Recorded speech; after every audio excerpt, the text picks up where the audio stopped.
দীর্ঘ এক দশক পর কুমিল্লার চাঞ্চল্যকর সোহাগী জাহান তনু হত্যা মামলায় প্রথম কাউকে গ্রেপ্তার করা হলো। সাবেক ওয়ারেন্ট অফিসার হাফিজুর রহমানকে গ্রেপ্তারের পর আদালতে তোলা হলে তাকে জিজ্ঞাসাবাদের জন্য 3 দিনের রিমান্ড মঞ্জুর করেন বিচারক।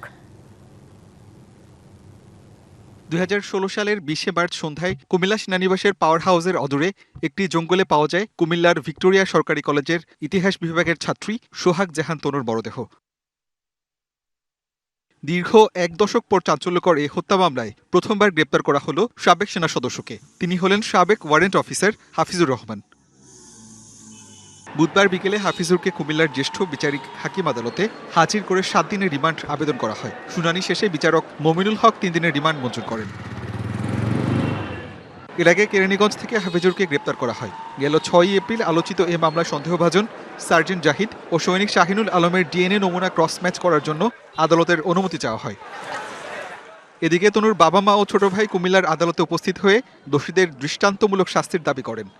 11 বছরের মাথা ধরা পড়লো এই একজন আসামি।